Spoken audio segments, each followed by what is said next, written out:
Have you met Fern? My good friend Fern? Have you ever asked for Fern? No, I'm sure you haven't. You would have heard of Fernando, not Fern, or like a fern, the plant. So anyway, we decided to check out, or rather ask for Fern as our next restaurant to see what they have to offer. Hopefully not ferns for dinner. Anyway, so ask for Fern, this wonderful new little restaurant in a rather interesting place. Starting off with a little flower shop and then you ask for Fern and you go there, is the location of our next visit, because we wanted to check out something different. We wanted to see what Fern has to offer, whether Fern was worth his fern. And because it's a new kid on the block, Fern is rather new, it hasn't been around for a long time, and we were very curious to know what Fern in his little flower shop had to offer us. So that's where we headed next, to check out what Fern had in store for yours truly.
So where is dear Fern located?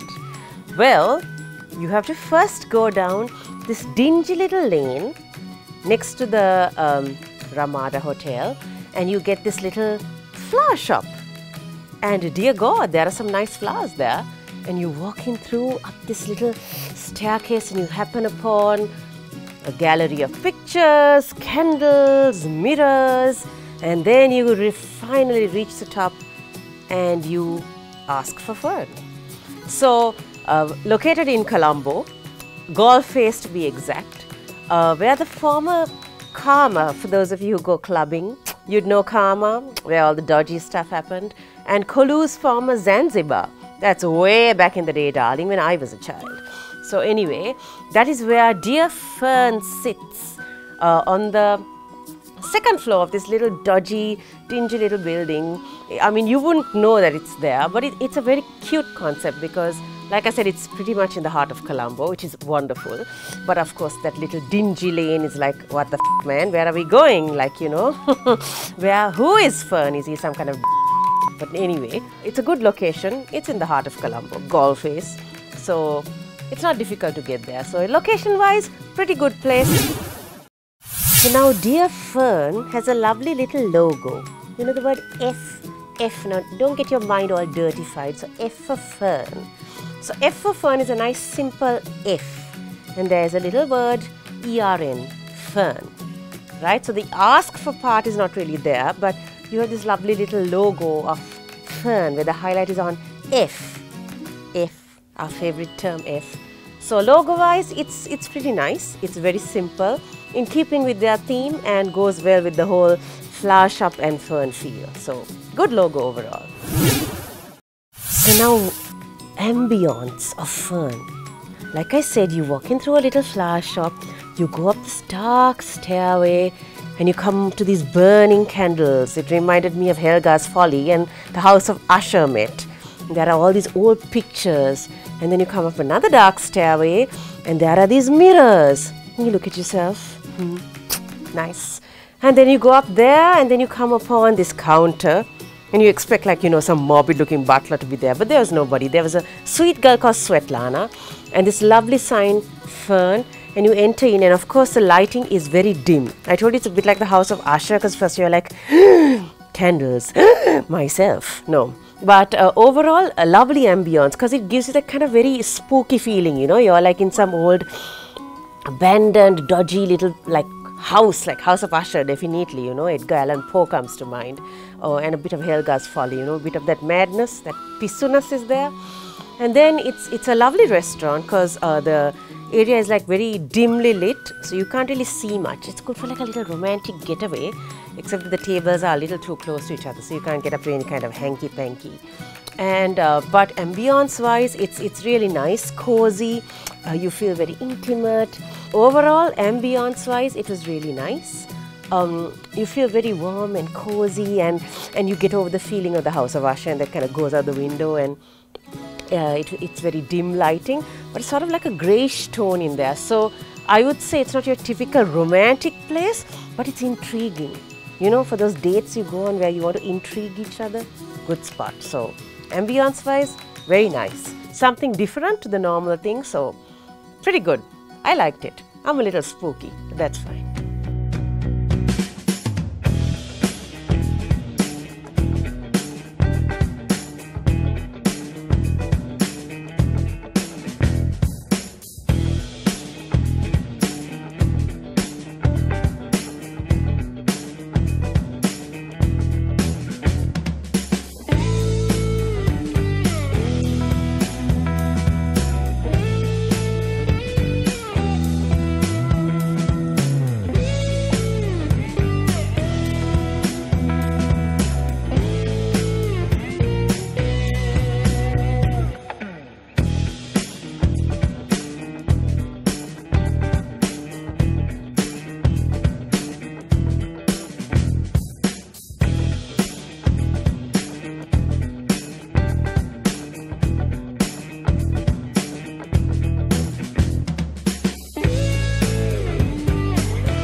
Menu of Ask for Fern is really quite intriguing, right? Because I told you it has this whole, this eerie, like, you know, you've gone back to like a ghost town, House of Usher, you know, like old horror house. And the menu is actually a little tabloid newspaper. So it's this like, you know, printed on newspaper paper, so it's very thin. And it's like, you know, items of a newspaper. So in terms of the content, I would say there were lots of drinks. Because I think they really promote their bar as well, and they've got a Latvian bartender, which is pretty cool. I'll talk about what he did for me later. But menu-wise, their food, so they had appetizers, snacks, sides, small plates, large plates, sharing plates. It was a pretty good menu, not very extensive in that sense of the food. I think there were more drinks than food. But it was pretty comprehensive. And the interesting part is I told you I had a nice chat with this lovely girl called Svetlana and her beautiful accent. And she was saying that it was a Singaporean chef who had come up with this menu, really fitting menu, really good, and content-wise also good. So what did we first order? So like I said, there were a lot of things there. So one of the things that really caught my eye was something called, so there's a title called On the Side, you know, like your bit on the side, like your kale on the side. Yeah, so on the side was this interesting dish, which was lotus root with salsa. You know what lotus root is, no? Our good old nelungala. Yes, it takes a foreigner to maxify nelungala and make it lotus root with salsa for the discerning diners of Colombo. But let me tell you, that dish was pretty awesome. So the lotus roots were cut very thinly and fried in sort of like a very light batter. I would say maybe with corn flour, a lot of salt, but it also had a bit of like cheese on top, grated, and a few onions and cucumber strips. And it came with 2 dipping sauces. So there was a salsa and sour cream. And let me tell you, it was pretty awesome. Nice and crispy lotus chips with this sour cream with the salsa. Man, it was a super combination. Sri Lanka's version of nachos, you know. We don't need nachos, man. Let's go with good old nelungala, our own kind. Fusion wise, pretty good and pretty darn right. I enjoyed it very much. So for the cocktail, since I told you there was a Latvian bartender, sounds quite exotic, doesn't it? So this guy was whipping up cocktails somewhere. Of course, I didn't see him. And so I asked the server, what do you recommend? And he told me, try the Linden Punch. So the Linden Punch is basically linden tea, plum jam, lime and sugar syrup. And it came in this lovely little glass bowl, like almost like one of those fish bowls, with this lovely bamboo straw. Very impressive sustainability, bamboo straw, and some dodgy leaf decoration. I had no idea what those leaves were, some dried up flowers and these leaves. So I said, what was this? And sadly the server guy also had no idea what it was, maybe some Latvian leaf, you know. So this cocktail though, there were lots of ice chunks inside, you know, like icebergs. So I was drinking off the icebergs. And taste wise, it was a really lovely, refreshing taste, you know, nice and smooth. So I think the citrus really blended well. I didn't get any plum jam taste. Overall, a lovely cocktail. And of course, I drank it quite earnestly, and dear God, it hit me quite later. So about an hour later, I was like, hoo-hoo, it's hitting somewhere. And I went home also and it was hitting, and in the morning also it hit me. So quite a potent drink. I would say a silent assassin, you know, like some of those men you get, silent but deadly, a bit like that, you know, it hits you later on. But oh, it was lovely and very enjoyable, like all things silent and assassin like. So lovely. Linden Punch is very well recommended. So next we decided to have a sharing plate. It was a crispy crab meat bao. Now, if you haven't had a bao bun, you know that's pretty much signature what Chinese have, right? They have a lot of pork with it. And so this bao bun came like a nice thick bao bun with chunks of crab meat. I think they made like a crab meat patty and deep fried it, so it had like a batter. And then it had strips of onion and a bit of maybe cucumber slice stripped on it. And it had a nice dipping sauce. So when you bit into it, the lemongrass taste that was infused with the crab came out really strong. And but only thing that bao bun was like one of our good old East roti. And let me tell you, a bao bun should be soft.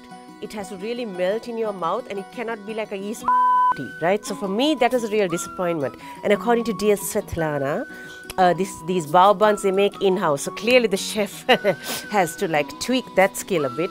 So I would say the bao bun really needed working on, because it was leathery also and thing of stretching. But the crispy crab meat was nice, and the dipping sauce was nice. The lemongrass was a nice touch.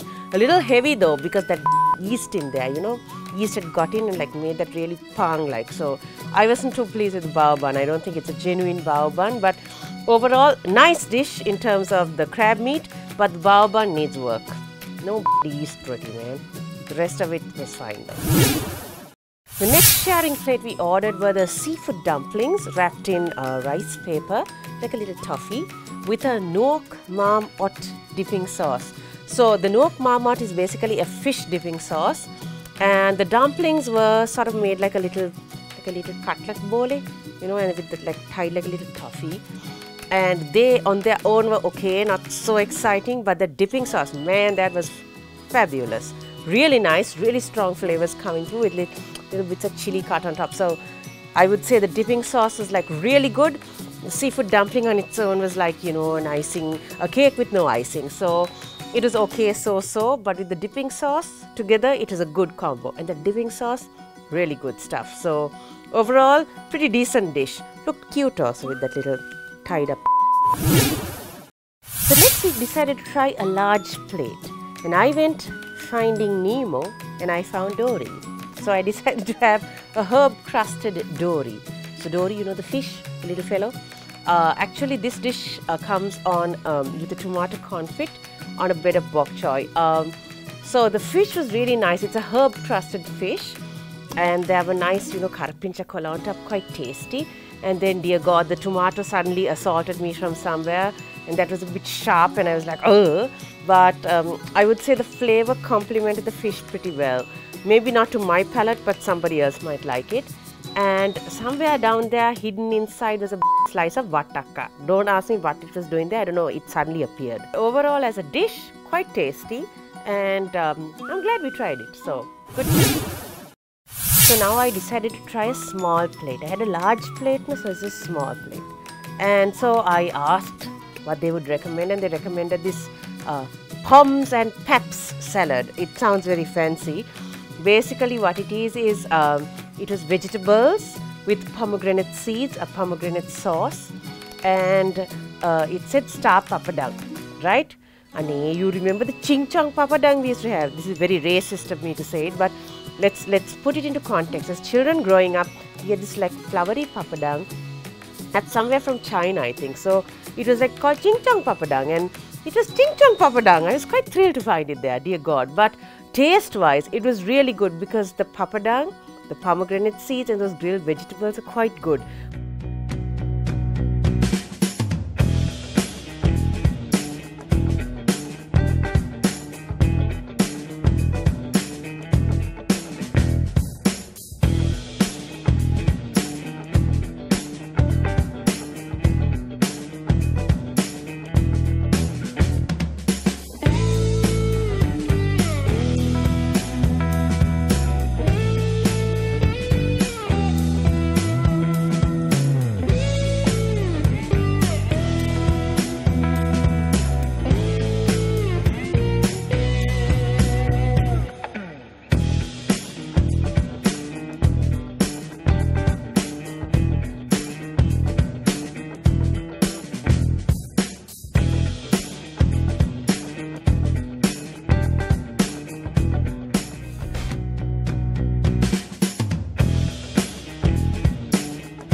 Dessert. So what did Ask for Fern offer me for dessert? So we decided to try the caramelized mango, candied bacon and lemon curd. That's right, candied bacon, good old porky bacon. So we were served these lovely mango halves with I think caramelized sugar on the surface. They were like cut into little squares inside, and with a scoop of lemon curd, and top of it like precariously balanced were these two strips of bacon, rather stiff, you know. So anyway, taste-wise, so this bacon was kind of intriguing, so I decided to try it. It was a bit leathery. It was supposed to be candied, but the sugar taste I think really didn't come in too much. The salt was kind of coming in. The lemon curd and the mango was fabulous. I think that combination was lovely, and the bacon kind of like was like a for me, you know, like what are you doing there? Like how did you end up there? Like you're a misfit. Third wheel in a sense. But anyway, I mean, I guess this Singaporean chef or whoever came up with that concoction had a reason for it. So I felt the salt complemented in a way the lemon curd and the mango. Maybe if the candied bacon had been cut into like little bits and like sprinkled on top, it would have blended in better. instead of looking like a precarious seesaw on top of the scoop. But anyhow, it was an interesting dessert. I enjoyed it quite a lot, and I thought just the lemon curd and the mango would have been good, and the bacon kind of gave in the kind of like, you know, a pokey interference, like a third wheel there. But overall, it was an interesting mix of flavors. Not what I'm used to, but hey, we should try new things, right? So I think it was a good choice, and I enjoyed it very much. So super dessert option. The service at Dear Fern was actually very good. The servers were very attentive, and they saw to our needs. The food came pretty fast too, and they were sweet except for that poor guy who didn't know what those on my cocktail were. But overall, they were very helpful and nice and friendly guys. And I asked for recommendations as well, and they knew what they were talking about. So overall, I would say the service of Ask for Fern is not dodgy or scary like their location, but very good and nice, sweet people. No attitude or no issues whatsoever. So good service. Price-wise, Ask for Fern is actually quite reasonable in that their basic prices were good, and I mean you can have a pretty decent meal for like under 10K. But the problem is our taxes, right? So Sri Lanka loves putting in these taxes, and when those come along, you're like, what is my bill, man? But overall, in terms of price, I must say value for money. And I was surprised. I mean, there were lots of items below 1,000 rupees. You would expect a Ask for Fern kind of place where a lot of the hoity-toity like hanging around to be a little expensive. I wouldn't say it's expensive in that sense. It's not cheap, but it's value for money.